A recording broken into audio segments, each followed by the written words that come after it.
గత 20 సంవత్సరాలుగా ఈ చలనచిత్ర పరిశ్రమలో యాజ్ ఎ రైటర్గా ఉన్నారు. దాదాపు 60 చిత్రాలకి రైటర్గా ఉన్నారు. యాజ్ ఎ డైరెక్టర్గా ఫస్ట్ టైం ఈ సినిమాని మనం నిర్మించాం. ఇది ఖమ్మం, వైజాగ్, హైదరాబాద్ రకరకాల ప్రాంతాల్లో దీన్ని షూటింగ్ కంప్లీట్ చేసుకుని మనం అతి త్వరలో రిలీజ్ చేయడానికి సిద్ధంగా ఉంది. దీనికి సంబంధించి డైరెక్టర్ నాగరాజు గారిని మాట్లాడాల్సిందిగా కూర్చున్నాను. ఇండస్ట్రీకి వచ్చినప్పుడు నాకు ఆశ్రయం ఇచ్చింది సి కళ్యాణ్ గారు. నేను ఆయన ఆఫీస్లోనే పెరిగాను. ఆయన గుర్తుందో లేదు తెలియదు, ఎందుకంటే ఆయన అన్నం పెట్టిన వాళ్ళు నేను ఒకడిని అంతే. ఈ సినిమా స్టార్ట్ అవడానికి కారణం మారుతి గారు, కళ్యాణ్ గారు. అందుకే ఈ వేదిక మీద వాళ్ళు ఇద్దరు ఉన్నారు. అంటే ఈ సినిమా మారుతి గారు లేకపోతే సినిమా లేదండి. ఆయన హీరోని ఇచ్చారు నాకు, సాయిని. ఇంకా ఈ బ్యానర్ వచ్చి గ్రీన్స్ అండ్ ఇన్నోవేటివ్స్ అనే బ్యానర్ మీద ఈ సినిమా చేసామండి. 60 రోజులు పట్టింది షూటింగ్. కొంచెం లేట్ అయినా లేటెస్ట్గానే చేసాం. ఈ గ్లోబలైజేషన్ నేపథ్యంలో అంటే మనిషి రకరకాల పరిణామాలకు గురవుతున్నాడు, మనకు తెలుసు. మనకి ఈ గ్లోబలైజేషన్ నేపథ్యంలో అన్ని బంధాలకు కాలదోషం పట్టింది. కాలదోషం పట్టని ఒకే ఒక్క బంధం ఏదన్నా ఉంటే అది ప్రేమ.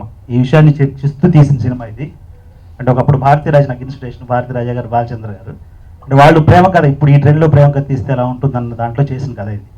ఇక సే లవ్, ఇక సెలవ్ అంటే టైటిల్లోనే నాగరాజు స్టార్టింగ్ను క్లైమాక్స్ రెండు చెప్పాడు. నాగరాజుని గురించి చెప్పాలంటే ఇందాక అన్నాడు పొట్ట చేతి పట్టుకొని వచ్చాను. నేను కూడా పొట్ట చేతి పట్టుకునే సినిమా ఇండస్ట్రీకి వచ్చాను. ఇప్పటికీ మా ఆఫీస్లో ఫోటో ఉంటుంది. నా మిత్రుడు శివనాగేశ్వరరావు ఒక క్యాప్షన్తో తయారు చేసి ఒకటి ఇచ్చింది. శివనాగేశ్వరరావు, నేను కొలీగ్స్, అన్నయ్య తమ్మారెడ్డి భరద్వాజ్ గారి దగ్గర మా కెరీర్ స్టార్ట్ అయిన టైంలో నేను south Indian film chamber president అవ్వగానే ఫస్ట్ తను నాకు గిఫ్ట్ అని చెప్పి తీసుకొని వచ్చాడు. ఏంటని ఓపెన్ చేస్తే దాంట్లో ఉంది పొట్ట చేత పట్టుకొని రైల్లో బయలుదేరి వచ్చిన తర్వాత ఎలాగా ఎక్కడి నుంచి ఎలా జర్నీ అయ్యామనేది రాశాడు. I feel very very happy. ఎందుకంటే ఆ రోజు గుర్తుంచుకోవటమే సినిమా ఫీల్డ్లో ముఖ్యం.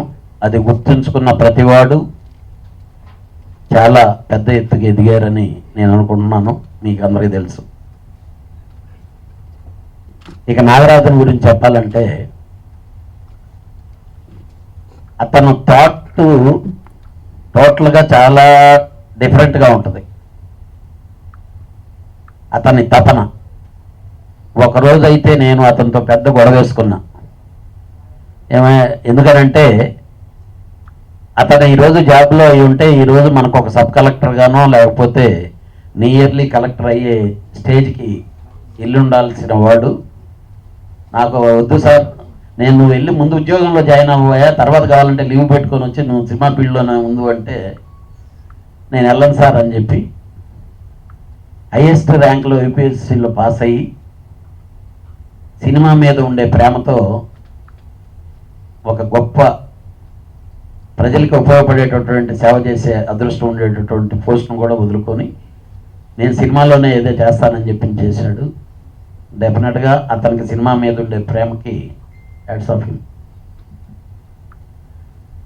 అలాగే డెఫినెట్గా ఈ సినిమా మంచి హిట్ అయ్యి అతను ఏ ఉద్దేశంతో అయితే అతను స్టార్ట్ అయ్యాడు ఆ మహోన్నత ప్లేస్కి అతను చేరాలని చెప్పి అతనికి ఎప్పుడు సహకారం ఉంటుంది. ఇందాక అన్నాడు కళ్యాణ్ అను లేకపోతే మారుతి అను, పైకి ఎదిగి వద్దాం అనుకునే ప్రతి ఒక్కరికి మేము చెయ్యి అందించి వాళ్ళని పైకి లాగే పరిస్థితి, ఆ స్టామినా మాకుంటే డెఫినెట్గా మాత్రం మేము ఎప్పుడూ చేసేదానికి సిద్ధంగా ఉంటాం. మాకు అలాగే కొందరు ఆ చెయ్యిచ్చుంటేనే మేము ఈరోజు ఇక్కడ ఇలా కూర్చోగలిగాం. అలాగే మా నాగరాజు సినిమా చేస్తానని చెప్పగానే ముందుకు వచ్చినటువంటి నిర్మాతలు చంద్రశేఖర్ గారు, వాళ్ళ పార్ట్నర్స్, అలాగే మా ఆఫీస్ రిలేషన్ అవ్వచ్చు లేకపోతే ఇలాగే అవ్వచ్చు శ్రీనివాసరెడ్డి కానీ లేకపోతే మన ఎడిటర్ నాయరెడ్డి కానీ, వీళ్ళందరూ మంచి టెక్నీషియన్స్ పెట్టుకుని ఈ సినిమా తను చేయటం జరిగింది. కళ్యాణ్ గారికి, మారుతి గారికి అండ్ మీడియా మిత్రులందరికీ నా నమస్కారాలు.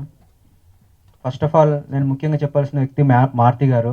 నన్ను ఇండస్ట్రీకి పరిచయం చేసింది ఆయనే. ఈ రోజుకి ఆయన సపోర్ట్ వల్లనే ఈరోజు ఇక్కడ ఇలా ఉన్నాను. Thank you very much sir. And మా డైరెక్టర్ నాగరాజ్ గారు ఫస్ట్ కథ చెప్పినప్పుడు ఈ మూవీ ఎలా అయినా చేయాలని ఫిక్స్ అయిపోయాను. అంత బాగుంటుంది story. Thank you very much sir నాకు ఆపర్చునిటీ ఇచ్చినందుకు. అండ్ మా ప్రొడ్యూసర్ శేఖర్ గారు,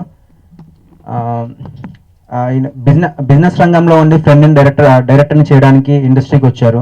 అసలు ఇండస్ట్రీకి సపోర్ట్ సంబంధం లేదు తనకి. మా అందరి గురించి మూవీకి ఇంత ఖర్చు పెట్టి మూవీ తీసినందుకు thank you very much sir. And co producers Priya Nayak and గ్యార్ రవి గారికి thank you very much. And ఈ మూవీ కెమెరామ్యాన్ శ్రీనివాస్ రెడ్డి గారికి thank you very much sir. Thank you. ఈ రోజుల్లో తర్వాత నుంచి నాకు మెసేజ్లు పెడతా ఉండేవాడు. కథలో మెసేజ్ పెట్టేసేవాడు, మొత్తం కథ అంతా ఒక మెసేజ్ పెట్టేసేవాడు.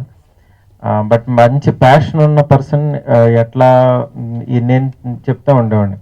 అంటే ఇక్కడ ఆపర్చునిటీ అనేది మనమే క్రియేట్ చేసుకోవాలి. ఎంతో కొంత మనీ ఉంటే జాగ్రత్తగా ఆ మనీని యూటిలైజ్ అయ్యేలా ఒక మంచి చిన్న కథ తయారు చేసుకుని ప్రూవ్ చేసుకోవాలి అని చెప్పేవాడిని. అట్లాగే తను నాకు ఈ సినిమా సింగిల్ లైన్లో కథ చెప్పాడు. చాలా బాగుంది అనిపించింది. అంటే ఇవాళ రోజుల్లో ఇలా ఆలోచించే ఒక దర్శకుడు అట్లా ఒక మంచి కథ ఆలోచిస్తే డెఫినెట్గా బయటకు వెళ్తుంది, అది బాగా చూస్తారని చెప్పాను. అట్లాగే చాలా బాగా తీసుకుంటాడు సినిమా. విజువల్స్ చూస్తుంటే చాలా బాగా అనిపించినాయి. నా బస్ స్టాప్లో వన్ ఆఫ్ ద హీరోగా చేసిన సాయి తర్వాత యాక్చువల్గా తను సోలోగా ట్రై చేస్తున్నప్పుడు ఈ కథ చాలా బాగుంటుంది, ఒకసారి తను అప్రోచ్ అవ్వమని చెప్పాను. అట్లా వీళ్ళిద్దరూ కలిసి ఈ సినిమా చేయడం, ఖమ్మం నుంచి వచ్చి ఒక మంచి ప్యాషన్గా ప్రొడ్యూసర్స్ సినిమా చేయడం అనేది చాలా మంచి మెచ్చుకోదగ్గ విషయం. ఇలాంటి సినిమా ఆడితే ఇంకా చాలామంది ప్రొడ్యూసర్స్ ఇట్లా ఇండస్ట్రీకి వస్తారు. డెఫినెట్గా ఈ సినిమా మంచి సక్సెస్ అవ్వాలని చెప్పి మనస్ఫూర్తిగా కోరుకుంటున్నాను. టీం అందరూ కూడా చాలా బాగా చేశారు. మ్యూజిక్ చాలా హంటింగ్గా ఉంది. అట్లాగే టైటిల్ కూడా చాలా మంచి టైటిల్ పెట్టాడు. ఇక సెలవు అనే దాంట్లో రెండు ఎమోషన్స్ కలిసేలా టైటిల్ పెట్టాడు. డెఫినెట్గా ఈ సినిమా మంచి సక్సెస్ అవ్వాలని చెప్పి మనస్ఫూర్తి కోరుకుంటున్నాను. Thank you so much.